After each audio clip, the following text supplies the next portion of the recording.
Primero quisiera saludar a OIT y a los que han organizado este seminario, y particularmente a los compañeros de NAP y nuestro amigo Miguel, que es de los sindicatos de montaje. Yo creo que el gráfico que hicieron ahí lo hicieron los economistas, porque el problema que tenemos es de los economistas hoy día, no de los trabajadores. Ese es el problema, yo creo. Yo creo que, bueno, entrando en materia, saludar también a nuestras compañeras de nuestra organización. Creo que es súper importante. Yo voy a hablar, no soy 2.0 porque me enredo con esa cuestión ahí. Voy a hablar de la experiencia vivida en Codelco y con algunas experiencias del movimiento sindical, tanto del sector privado. Mi primera reflexión, que si a nosotros lo hubiesen hecho caso el 2003, con nuestro documento por el futuro del cobre chileno, yo creo que estaríamos discutiendo algunas cosas de las que estamos discutiendo hoy día. Y se lo quiero graficar con un solo ejemplo. Cuando el movimiento sindical, para enfrentar estos grandes desafíos, y particularmente esta empresa en manos del Estado, que tiene una doble responsabilidad, un dirigente sindical de esta empresa, y no voy a parar nunca de decirlo, esta es una empresa de todos los chilenos, y por lo tanto uno como dirigente sindical tiene que pensar, para lo cual fue elegido como dirigente, para defender los intereses de los trabajadores, pero también para defender los intereses de esta empresa. Y por eso a veces las críticas son no 50, sino más con respecto a eso, porque no es fácil equilibrar esa visión, particularmente en este país. Y creo que a nosotros nos ha costado bastante avanzar en esa dirección. Comenzamos con un proyecto súper amarillento en el gobierno en la administración Noemí, y ahora ministro de Energía Máximo Pacheco. Ha cambiado el hombre, tiene una visión distinta. Creo que uno cuando se pone más viejo aprendiendo cosas. Creo que es importante iniciar un proceso de cómo nos sentamos en esta empresa, con los problemas. Si este problema no es... Esto Codelco lo ha vivido, yo creo, en su historia. Y aquí el presidente del directorio planteó un tema. El problema de Codelco es que lo han estrujado como una vaca lechera históricamente. Y se le ha exigido todo. Y han acusado a los trabajadores que tienen problemas, que son los que son la clase privilegiada. Y creo que es importante, desde un privilegio, trabajar en esta empresa del Estado. Hoy día en Salvador hay 340 vacantes a plazo fijo por un problema que hay de internalización, y hay 10.000 postulantes. Y Codelco es malo. Pero entrando en materia, quiero graficar con dos ejemplos que efectivamente, cuando analizamos la realidad de Codelco hoy día en los proyectos estructurales, este fue una empresa que fue nacionalizada y con sus 4 divisiones, Andina, Teniente, Chuquicamata y Salvador, que es la división histórica, fue nacionalizada, pero tenía todo que hacer. Pulpería, panadería, todo, porque era un país que no tenía un sector empresarial que se haya desarrollado para poder iniciar y hacer todas esas necesidades que tenía esta empresa. Y fue cambiando, el país fue cambiando, también nosotros como trabajadores teníamos que cambiar, pero uno le tiene mucho más miedo a los cambios, y creo que eso fue una gran transformación que vivió el mundo sindical del cobre. Un movimiento sindical que venía con los gringos de mete y ponga nomás, para adelante nomás, a cambiar a un movimiento sindical que tenía que tener un sistema de participación distinta. Y en ese sentido yo creo que Villarzú, como presidente ejecutivo, tuvo una gran visión sobre el tema de los primeros acuerdos, que costó bastante, porque hay algunos sectores que criticaban estos acuerdos, porque nosotros éramos los que mandábamos la empresa, que teníamos que capturar la empresa, que teníamos una serie de cosas que cuando el movimiento sindical hace propuestas de este tipo, hay algunos que no les gustan. Y se lo voy a reflejar con 2 ejemplos concretos. Romero Tomis. Aquí yo creo que está el hombre que inició el proyecto en Romero Tomis. Una empresa que la iban a entregar a terceros, privatizar. y tomamos la decisión como organización de decir, ya señores, Tocopilla, como hay una política de vender toda la energía en Chile, bueno, Tocopilla, pagaron los viejos de Tocopilla, y tomamos la iniciativa de conversar con el presidente Frey en esa oportunidad de hacer Ramiro Thompson.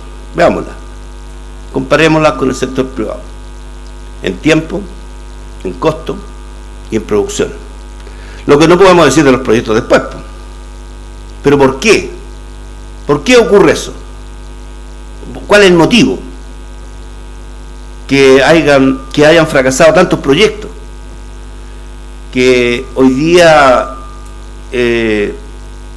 Codelco tiene la obligación de hacer sus proyectos estructurales, o si no, efectivamente va a bajar su producción a situaciones bastante complejas, no solamente para el Estado de Chile, sino para los trabajadores que trabajan en ella, ingenieros, trabajadores, y también para las empresas proveedoras de servicios. Que yo creo que aquí el tema está que hay que considerar como primera persona, no el tema de la persona, el tema del trabajador. Cuando hablo de trabajador hablo de todo, ¿eh? Hablo desde el presidente ejecutivo o del directorio hacia abajo, yo hablo de todo cuando hablamos de eso. Tiene una gran responsabilidad en estar los mejores,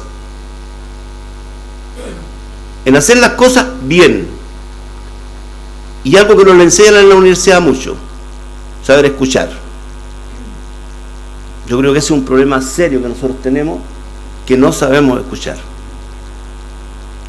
Y no lo estoy diciendo que escuchen solamente los trabajadores, sino saber escuchar en qué sentido, en que hoy día puede tener el mejor proyecto, puede tener ley de 0,6 puntos, y puede tener un proyecto de 0,45 como el de El Salvador,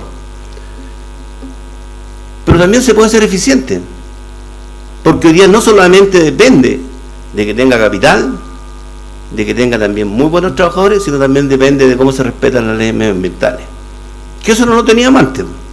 Y un ejemplo concreto, en la década del 80 se sacaron una foto en la cordillera de los Andes diciendo que hicimos un proyecto dentro de los glaciares.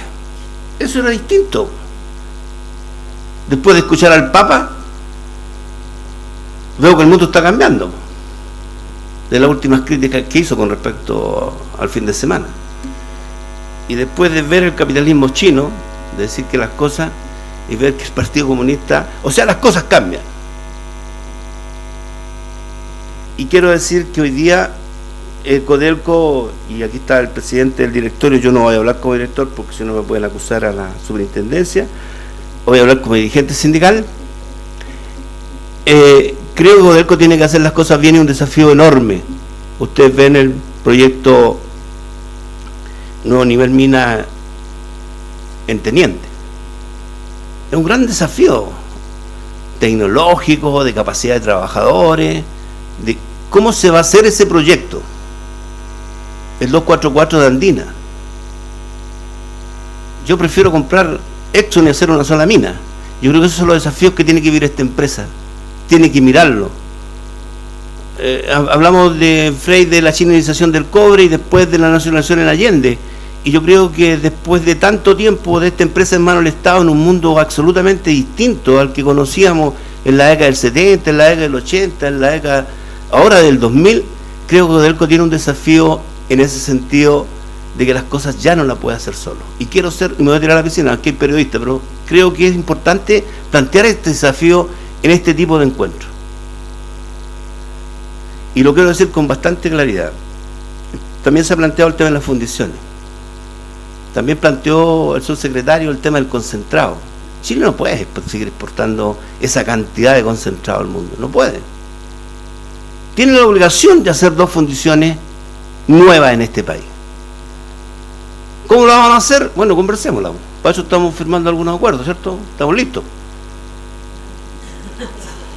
Pues tengo que sacar la firma aquí, porque en público, para que después digan que no.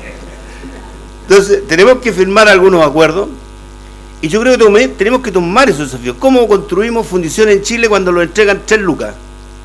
¿Cuánto lo están entregando este año el Ministerio de Hacienda? 0. No lo puede decir él, pero sí que lo puedo decir yo. Pocas lucas, vos. Y necesitamos mucha plata para hacer los proyectos. Entonces, ¿cómo tenemos una mirada?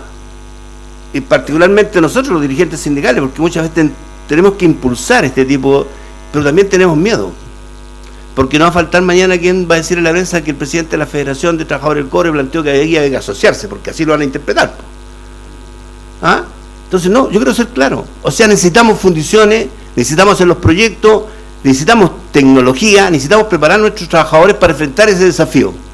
¿Por qué una fundición en Alemania está en Hamburgo, en el centro de la ciudad, y nosotros no podemos tener ventanas altamente eficientes y poder competir? ¿Por qué no lo podemos hacer?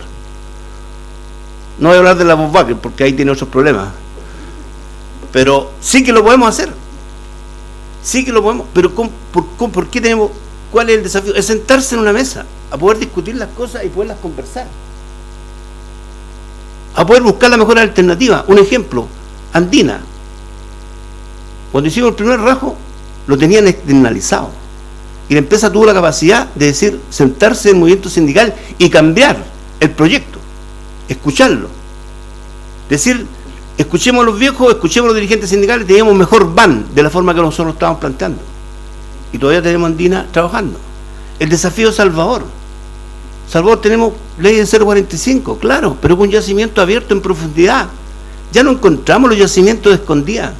Ya no vamos a encontrar yacimientos de este tipo en Chile. Ojalá hubieran, pero tenemos que ir manejándolos ya en Codelco, en una asociación, no mirar estos grandes mega yacimientos, sino ir a yacimientos que sean eficientes en producción, en costo, y que puedan ser muy factibles, 100.000, 150.000, 70.000 toneladas, pero altamente eficientes. Entonces, creo que el desafío de Codelco, y particularmente el que tiene el señor Landerreche durante estos últimos 3 años que le quedan, es impresionante. Tiene que dejar las bases. Con eso quiero terminar. Tiene que dejar las bases en esta empresa del economista de MIT. ¿Sabe cómo se manejan las cosas? No voy a tocar un tema porque es muy peludo para hablar en este, pero yo creo que nadie pregunta en ese sentido. Y la responsabilidad que tienen los trabajadores, y con esto quiero terminar. No es fácil enfrentar los procesos que vamos a enfrentar. Ya lo hemos hecho anteriormente, en costos del cobre bastante bajos, pero tiene una sola diferencia, que hoy día Codelco no tiene las holguras que tenía hace 10 o hace 15 años atrás. Y eso lo saben los trabajadores, lo saben los movimientos sindicales, lo sabe la empresa. El país no los conoce, porque muchos critican a esta empresa, critican a los trabajadores de Codelco, pero efectivamente nosotros hemos sido un movimiento sindical que ha tratado de colocar los temas en una óptica distinta. A lo mejor somos, a mí muchas veces me han dicho que yo soy un atípico dirigente sindical. Yo creo que no, yo creo que uno tiene que ser capaz de enfrentarlo, y en eso hacerle un reconocimiento a nuestro compañero Miguel, que ha hecho dentro de su gremio, enfrentarlos en todo el tema de proyectos, decir, bueno, las cosas se solucionan de otra forma. Aquí hay algunos que creen que quemando un neumático se siente con una .30 en la calle, y creo que eso no lo vamos a compartir nunca. Y no es porque no le tengamos miedo a las movilizaciones, al contrario. Si no llegamos a acuerdos, vamos a hacer las movilizaciones, pero vamos a cuidar la empresa en la cual nosotros trabajamos, porque es nuestra fuente de trabajo. Así que muchas gracias por escucharme.